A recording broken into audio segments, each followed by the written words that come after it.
So welcome to this special topic webinar on teamwork. What you see in front of you is the main topics we are going to talk about.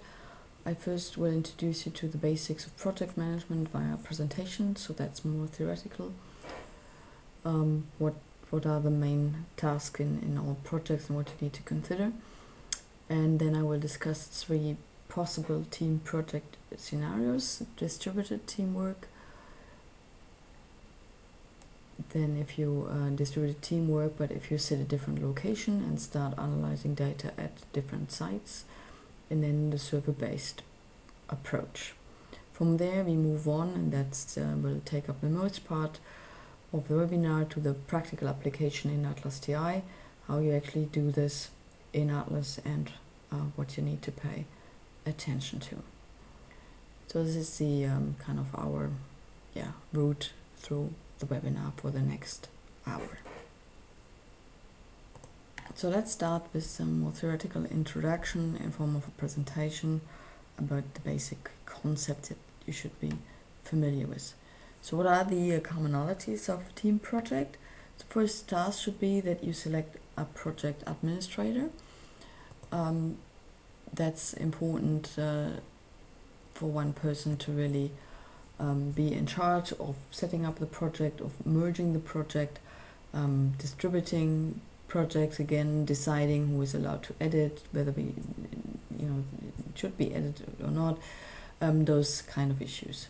Then, as a general rule of thumb, if you're in a team, work with team library. I will say more about the concept of the library a bit later. That has to do with project or data management in Atlas in general.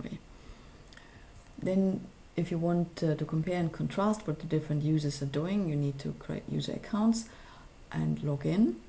That needs to be done on each computer, so you need to instruct your team members on how this is going to work. Then you need to know how to transfer projects and how to make backups, and that's done in form of a copy bundle file.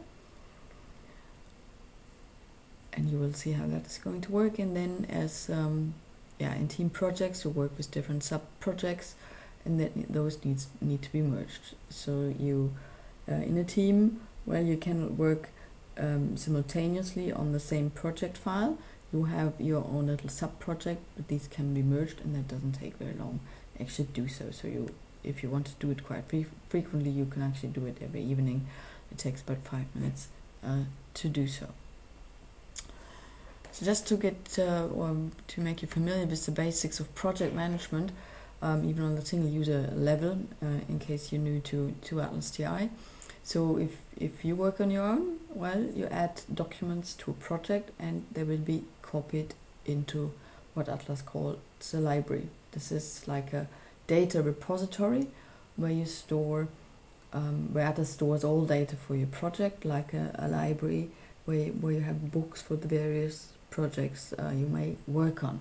So we don't have a library for every project we work on, as we wouldn't have for books. So it's all a kind of a data storage for all data that you need for your various Atlas projects. And these Atlas projects are called hermeneutic units, or HU, symbolized by this icon. It's related to the historic development of ATLAS.ti being a university research project at the Technical University of Berlin, and they looked at hermeneutics, phenomenology, and grounded theory as a methodological background when they created the software, and we still have that term, or some of the terms from that time, in the software, like hermeneutic unit for our project file. So you have your hermeneutic unit, and that saves everything you do with your data, all your codes, the memos, the comments, the networks, and the reference to the documents in the library. So we still don't have the documents, apart from some exceptional cases. Inside the HU file, we have the HU file linking to the documents. So your complete project actually is your copy bundle file. You see it here, the project in the box. The project in a box is your HU file plus your documents, and only those needed documents from the library. So not the entire library, only those documents checked out from the library that your project actually needs. So that is kind of the basic background we're working with. So if we now continue and starting our first team project, well, it could be that you say, well, we're 3 different persons, or maybe 4 or 5 or just 2, and we work on a common set of documents. Then the project administrator might also be a member of your team. It doesn't have to be an IT person. It should be actually also a person analyzing the data as well, maybe knowing Atlas best in terms of especially those kind of issues. So the project admin sets up the project, adds all documents to the team library, creates a copy bundle file, and sends it off to the various members of the project team. They unbundle the file, and I'll show you how to do this, and start working. Second scenario, you start actually at different sites. So you have projects at different locations, New York, Berlin, Singapore, for example. I have a global project, or 3 different cities, or 3 different places, maybe just people in 3 different offices at one university building, but they all collect their own data. So we have the green location or the green user, the blue and the yellow one, and they all add documents to their library on their local computer. If I say local, it means your hard disk on the computer. Then they work on the project, create copy bundle files, and send it to the project administrator.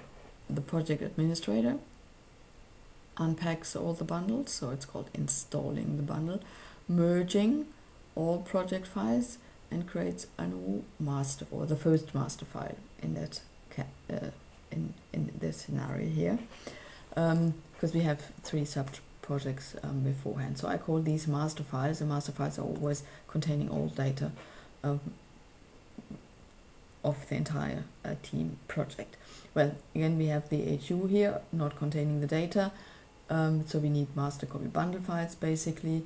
So the project admin is creating a copy bundle file, the master HU plus documents, and distributes them now again to all 3 team members, and now they have access to all documents.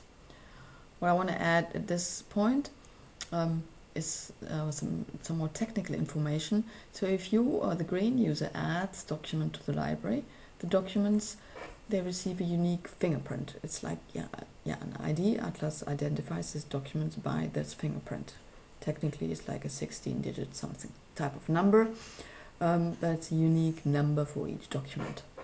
If the blue user would now add the same document to his library or her library, then these documents get, let's assume we always have 10 documents, different fingerprints, because that person does it on a different computer at a different time. So this green user has added 10 documents. The blue user takes the same documents, having been sent by email by the green user, adds them to his library, and now we have 20 documents, because we have, well, documents have the same content, but we have 20 different fingerprints. So you have to be aware of, if you work with that scenario, it should be distinct documents at each site. Otherwise, we end up with basically duplicates or multiple versions of one document. There is now an option in Atlas to correct this if you start out in the wrong way, but if you learn it from scratch now, if you have the same documents, well, we need to use that scenario we had before, where the project admin is first setting up a project, then distributing it to the team members. So this only works if you have distinct different documents at each site. Another option is if you have access to a common server location.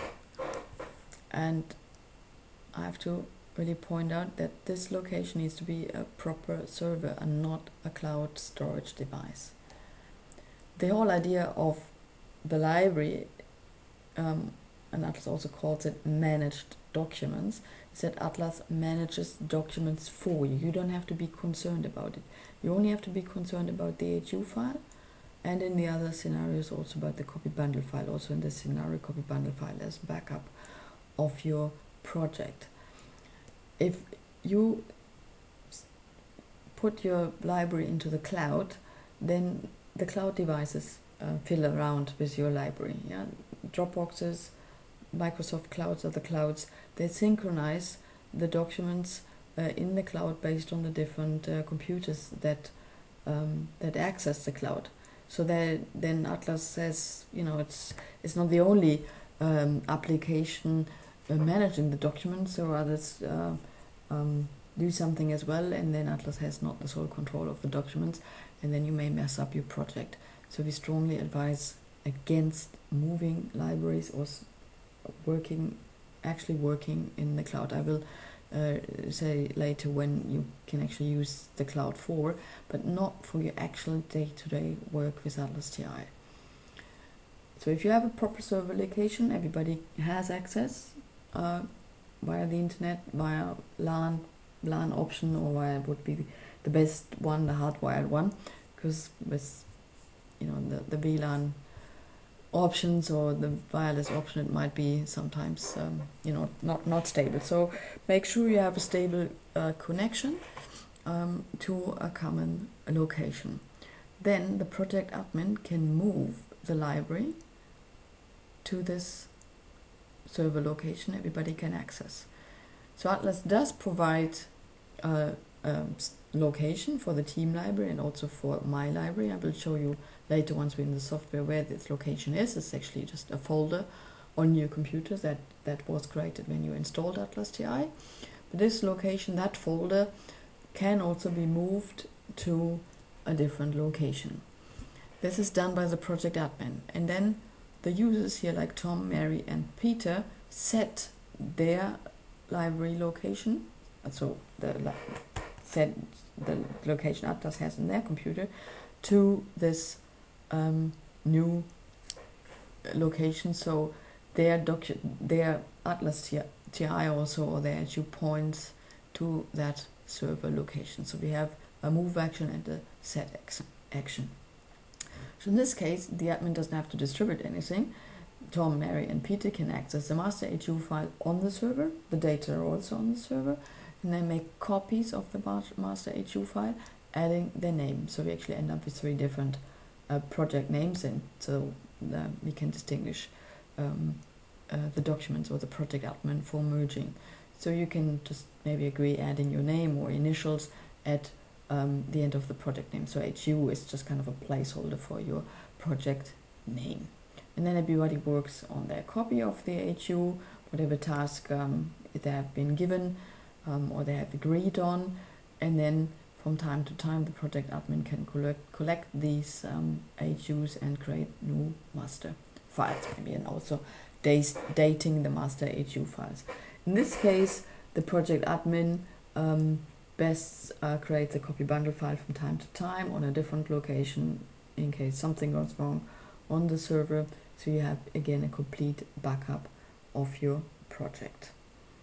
So this was the overview of the various scenarios that might be possible. And now we move on to the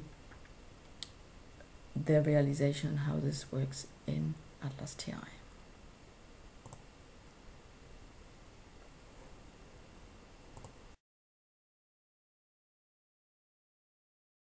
Start working with a team is to create a user account. And you find the user management under the tools menu. And the standard user is the super user. So if you don't log in, you will work as super. So you have to actually tell this all of your team members to do it, because users are stored locally. I should have started Atlas in a different mode to actually save users, because if I do create a user now, Atlas will tell me I cannot save it. The user information is stored on your computer in the program user ini file that under the program folder. And I think everybody is, well, probably it's forced now to move beyond Windows XP, and starting with Windows Vista and Windows 7, we have to start Atlas in a particular way as administrator if you want to create user accounts and if you want to install updates.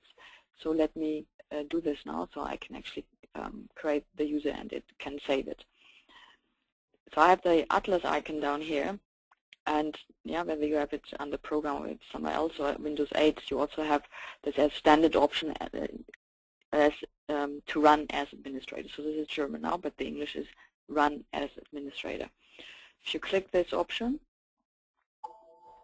you will be, yeah, Atlas tells you you're running the software now in administrative mode. And you need to confirm it that you do. Now, and by the way, you know, the latest version is currently 7088.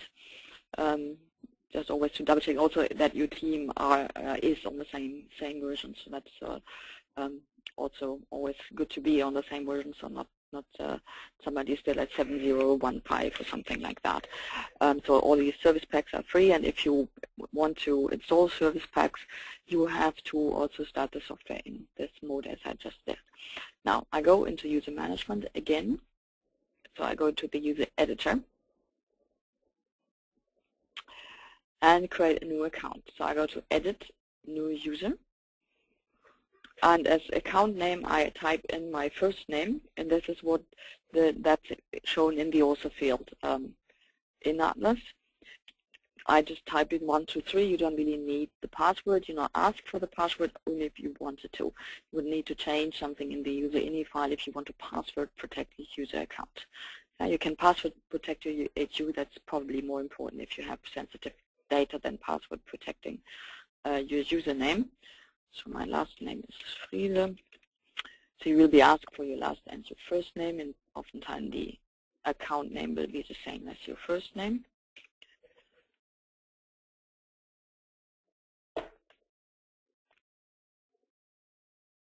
Okay, so I've now created a new user.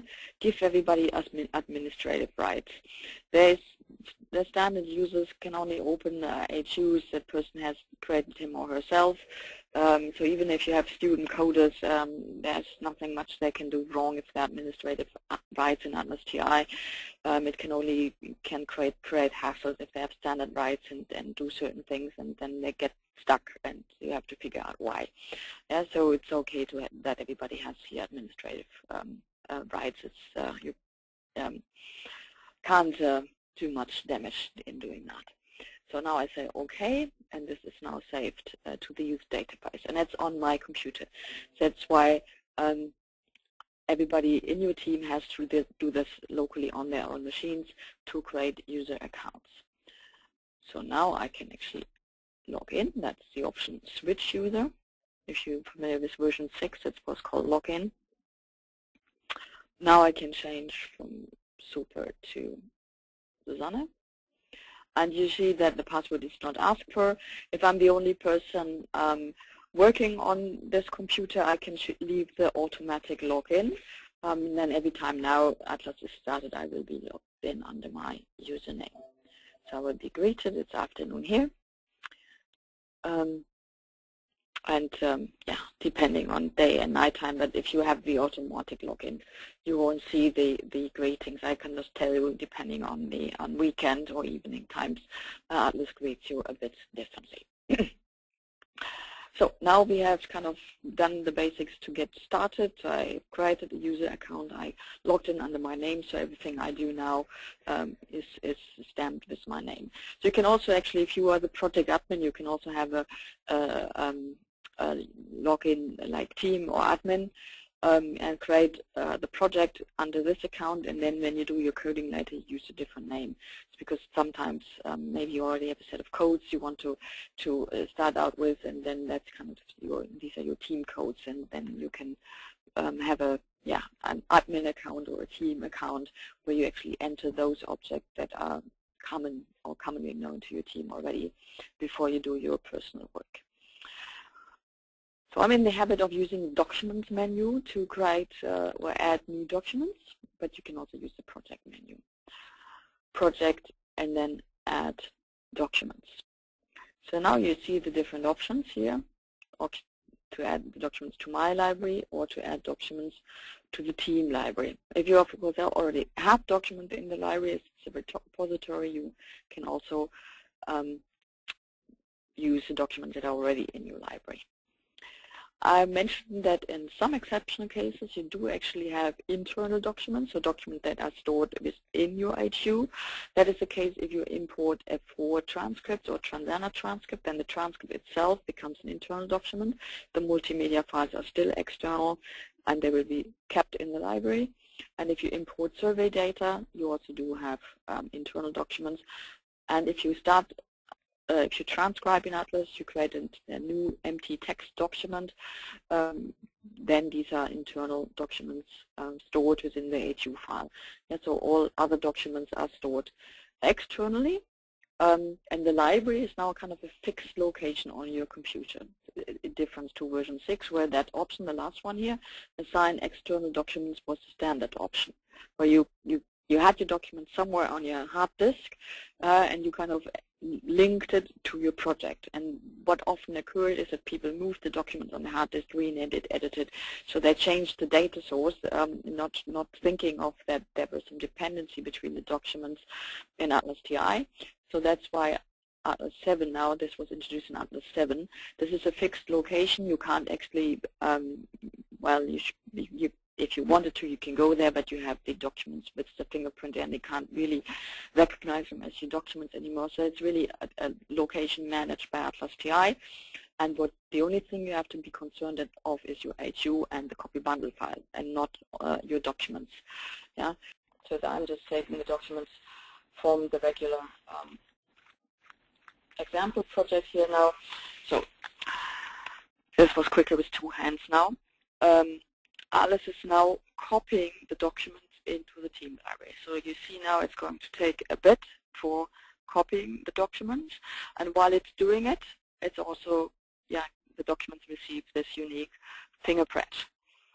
So what you see now, the documents actually, if you look in the background here, they're added one by one to the team library. Yeah.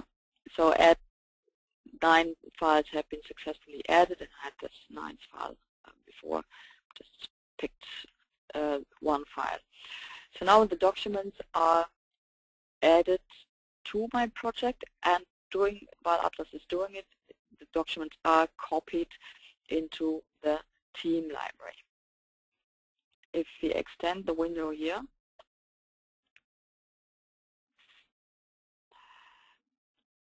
well, you see the author, so I'm logged in as Susanne.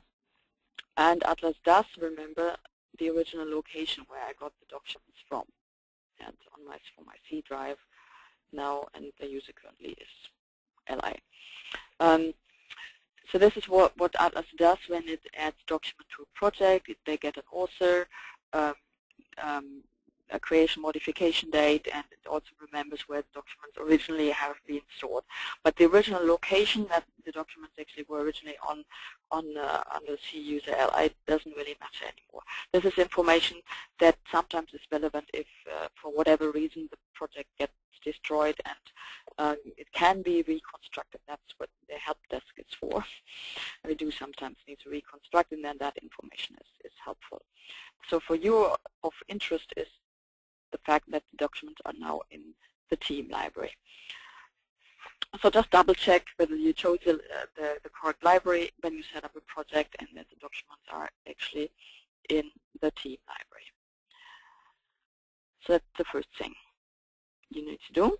And yeah, let me save the project before I forget. So you can save. I'll save it now to the desktop.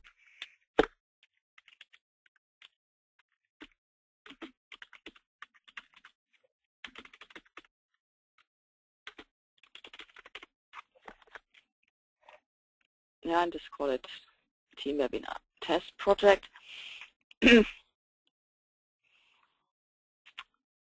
And so the location where you save that HU2 doesn't matter. Yeah, that can be any location. We now have a fixed reference to the documents in the team library. So I show you now where the team library is and what you can do with the team library. So it's under data source management. You can go and open the team library. Yeah.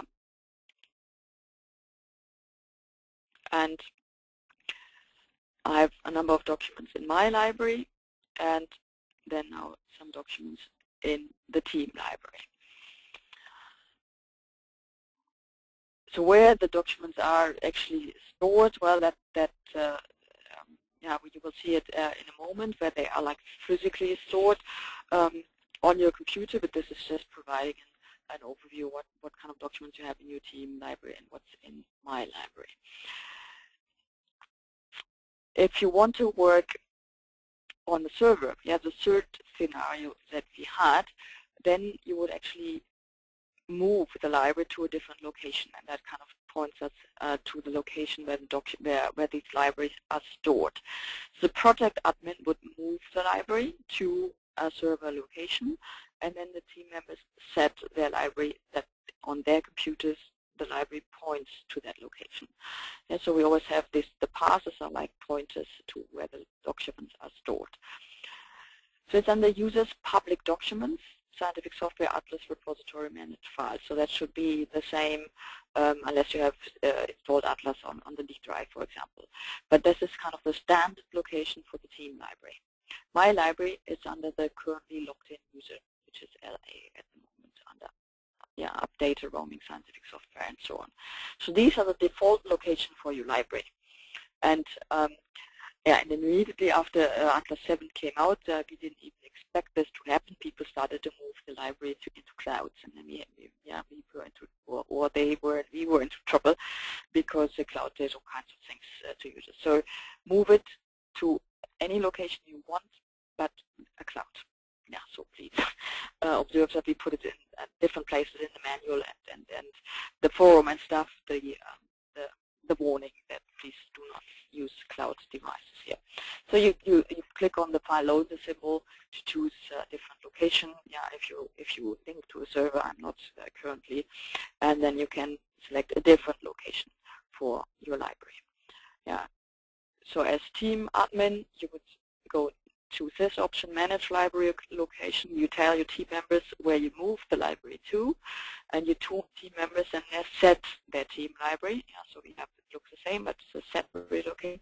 So you tell everybody in your team that they should set their team library to whatever location you move the library to. So then they're on the safe side.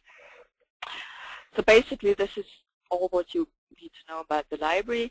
Of course, if you delete documents here, these documents will be gone. Yeah, so be careful with those kind of options here. So I do have some questions here that I take now. Christine is asking, do projects have to be saved onto a desktop versus a flash drive or external hard drive? I would think saving too many projects would slow down the computer. Please advise. The library are not on your desktop. As you have seen, the library location is somewhere under up data roaming somewhere in the folder system of your computer.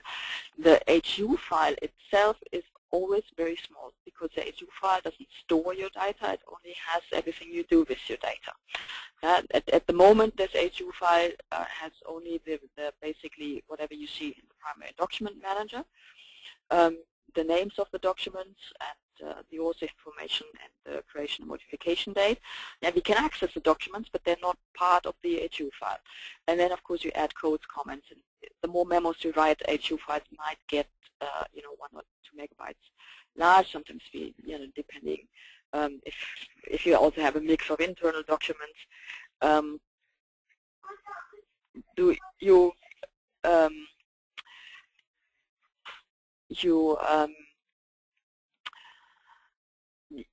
You get maybe into the ranges of 5 megabytes or something like that.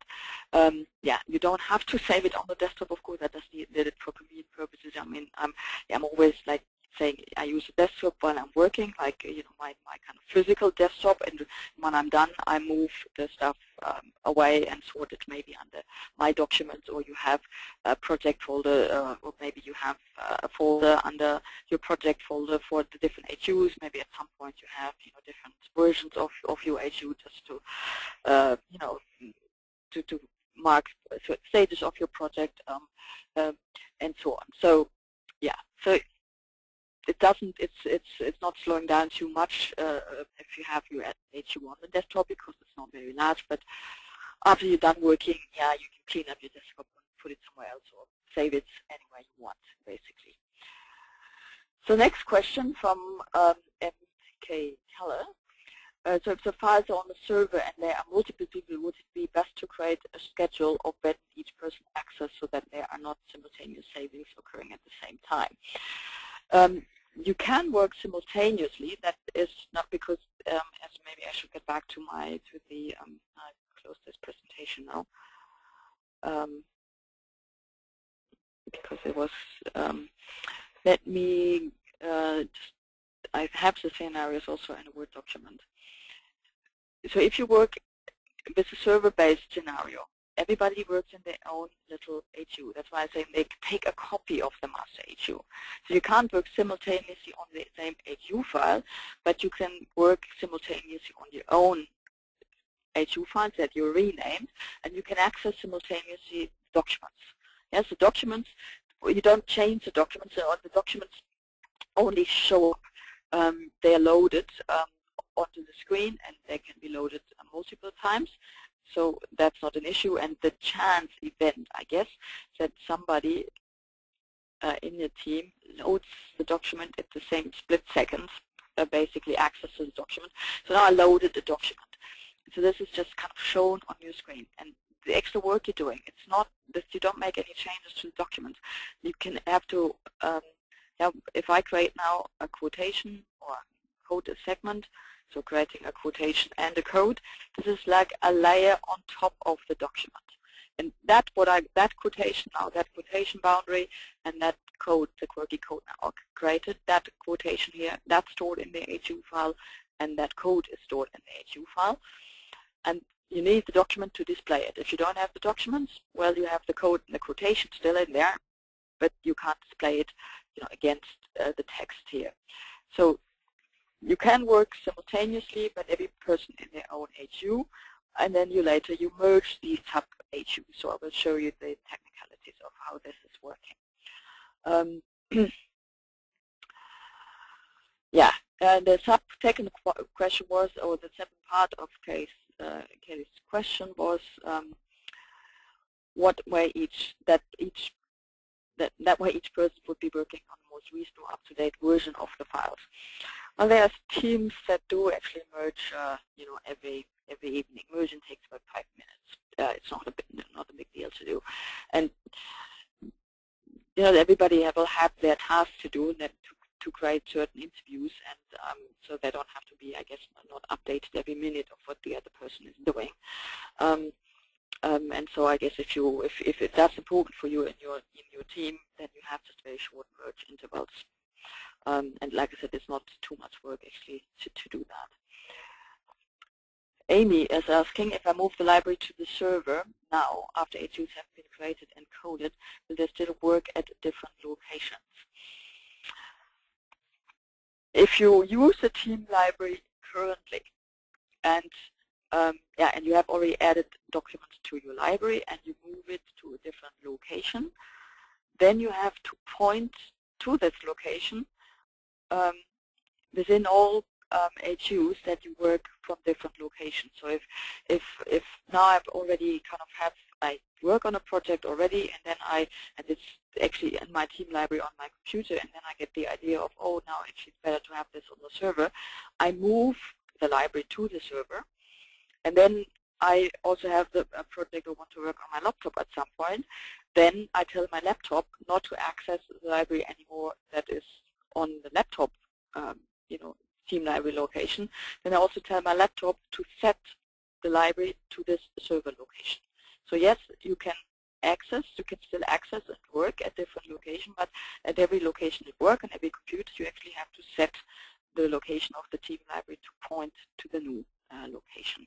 The second step I did.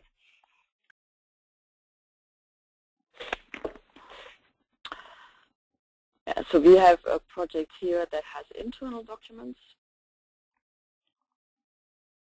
So then if you have internal documents, these are survey data, VDC case 1, 2, 3, 4, 5, and so on. Oh, just an update was released. This is checking, so I don't want to update now. Hopefully I can stop this.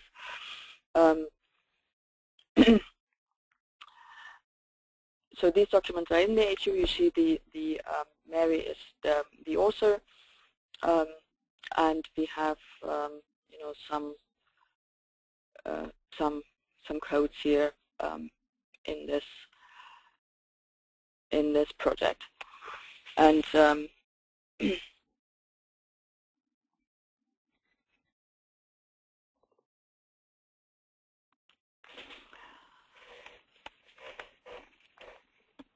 and now I opened a project that is from the author Peter.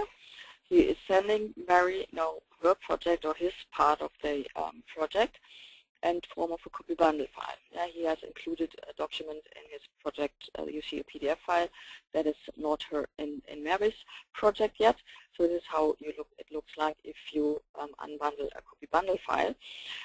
What ATLAS does as location for the HU, it takes location that was used to pack the project. So this project has been packed now on another computer of mine under user Susanne, and this location doesn't exist on this computer.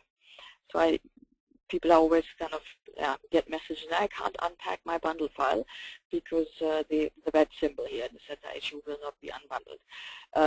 The reason is because that location does not exist on the computers. Set up differently, so your different locations. So basically what I need to do is I need to select the location where I unbundle my team project. Yeah, and then I can actually do it in my team project folder, and I unbundle it here. Now the location that turns green, so as soon as a location exists, it can be unbundled.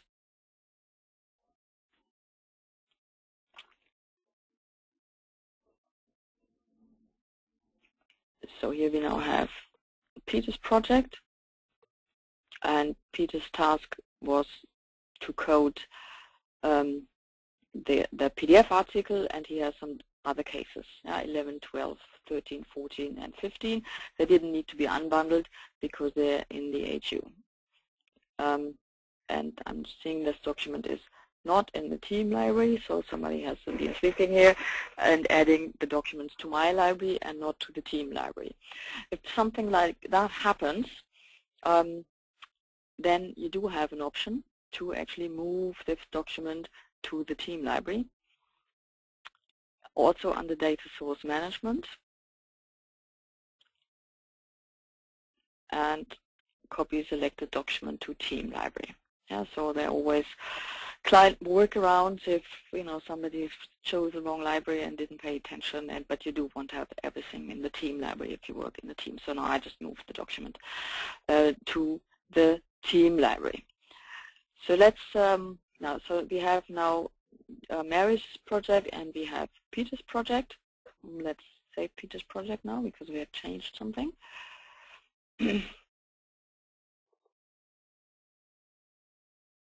Okay, so Mary is a project admin, so I let Mary merge, and we check later what has been happening. Yeah, so so Mary is merging the project, and you find all project-related functions here under the project menu. And before actually she merges, I would actually advise her to save the project under a different name. So if something goes wrong when you merge, then you can delete this and start again, so you don't actually kind of destroy some of the sub-project. We have the 16th of April today. Yeah.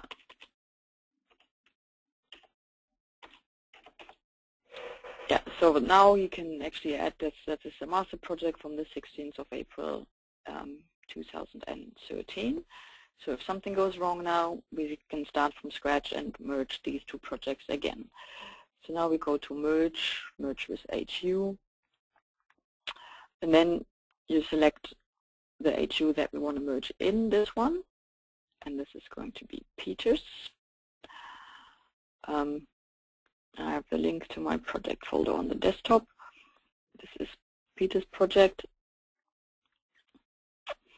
Yeah, so I have a target HU, that's my master HU now, and I merge the second project into it. So merging always works with two projects. We can't merge three projects at the same time.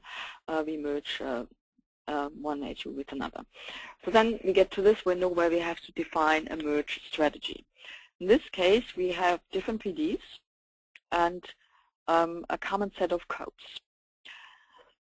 So if let's assume you have agreed on a common set of codes, but still did allow other team members to add new codes if they felt this was necessary. You still choose that option. People are always afraid if maybe 50 of their codes are the same and they have 10 different codes, if they choose this option, then the 10 codes that are different will be lost. Yeah, this option means that all codes with the same name will be merged, and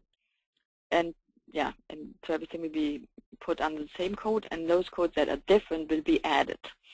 If you choose the option given to these different codes, that would mean that Atlas, or kind of you force Atlas to assume that all of your codes are different, and then if Atlas detects same codes, it will just duplicate these codes. Yeah, we have maybe effects of parenting as code, and effects of parenting 1 is then the duplicate of the other code.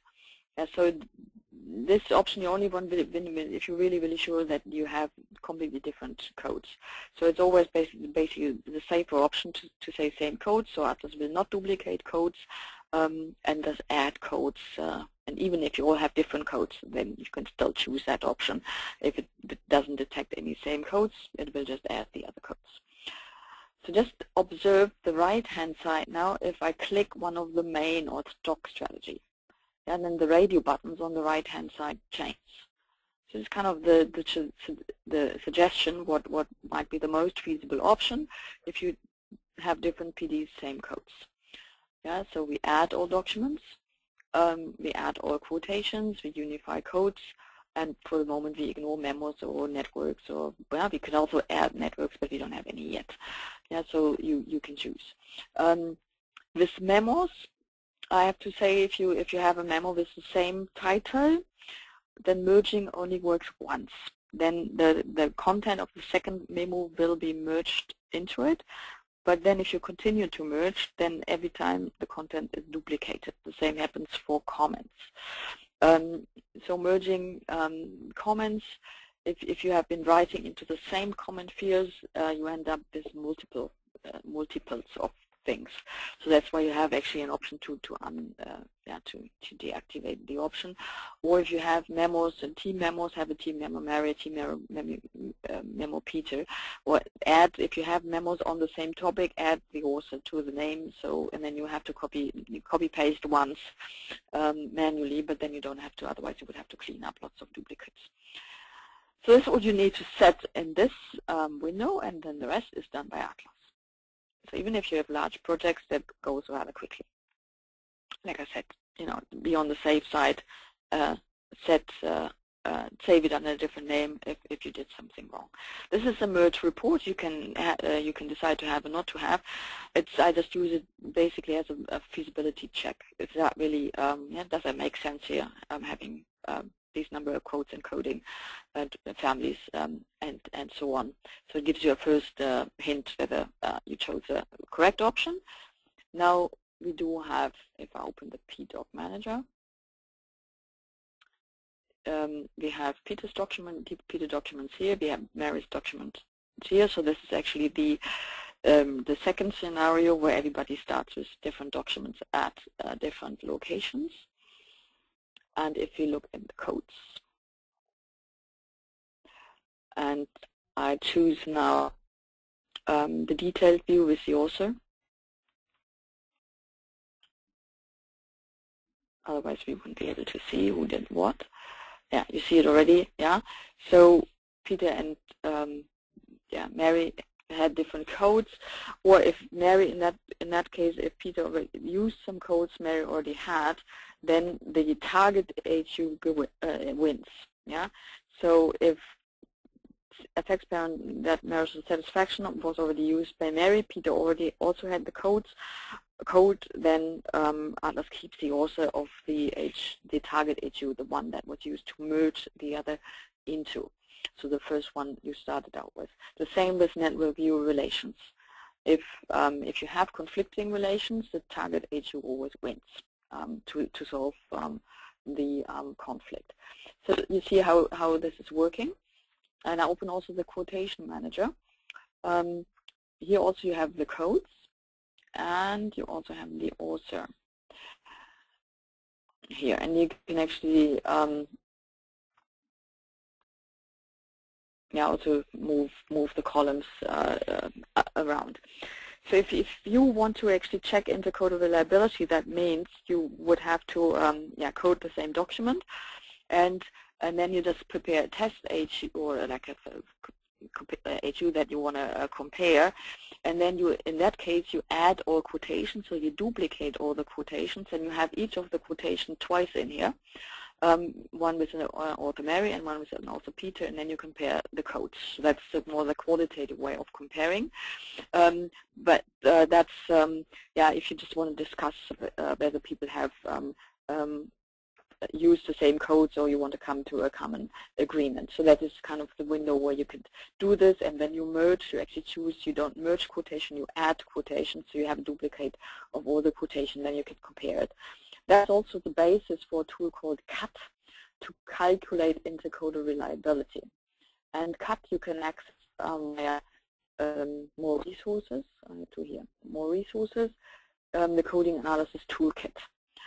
And if you go to the website, we'll explain you how to prepare ATLAS data for it. It's a web-based tool adhering to US UDSS, I think UDDI standards for data security. Because you have to upload the data onto the website to do your comparison to get Cohen's Kappa and Cronbach's Alpha, depending on what you want. I'm a bit critical of this number. Well, it may work with 15 codes, but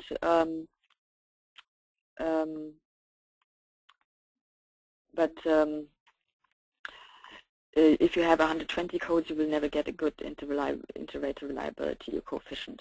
That's why that method of developing your coding system, comparing, contrasting codes using the code manager here, as I explained before, might be a more purposeful way of doing it, instead of having a low coefficient you can't really do something with. Yeah, so this would be a qualitative way of comparing a coder agreement, so to speak. What I haven't shown yet is how to create a copy bundle. Yeah, so we unpacked the copy bundle.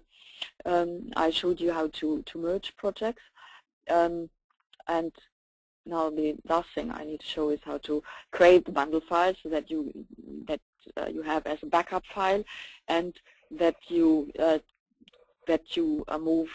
Yeah, that you use to transfer and move your project to different locations or to your team members. If you have updated to, I don't know, 7.08 something in the 80s, the main menu changed, so we made it more obvious. So before, the copy bundle option was here under merge. So this is now moved under, for open, we have an option unpack copy bundle. So if you get a project file, you can either double click or you can use that option. Save means you save your HU file. That is just that file that contains everything you do to your data, but your full project is the copy bundle file. That is your project in the box. Yeah, kind of. Okay, now it wants me to save. Yeah, it's smart enough so that I don't save create backups of old versions. So let me save this now. This is our merge project. And save copy bundle. And yeah, we only, in the copy bundle file, because we have these internal documents, we now only get one document from the library. If you have, you know, more documents, of course, they will be listed here. But this is really a good example because sometimes we get, you know, a message, people have survey data wanting to create a bundle, and ATLAS says nothing, nothing will be bundled, because if you only have internal data, the ATU file is sufficient. Now you need the bundle file if you have internal or no internal data plus the documents from the library. So it picks the one PDF document now from the library, includes it in the bundle. You get an estimate how large the bundle file will be, and you see here it's going to be 102 KB. So we have a, you know, just the text files don't take up so much space here, and you simply click on Create Bundle. If my mouse will get there, and you choose a location for the bundle file. So that should, best not be in your project folder. If you, maybe push it on the desktop for now, but there it shouldn't be. That is a file you could actually store in a Dropbox or in a cloud. Just as, it's a compressed file. And it's a backup, and you can push it onto a cloud and say, you know, if you share a folder there, you can tell your team members, please take the copy bundle file out of the cloud, put it on the desktop, unpack it, and put the ATU somewhere within your document system, and the documents will be unpacked into the respective libraries.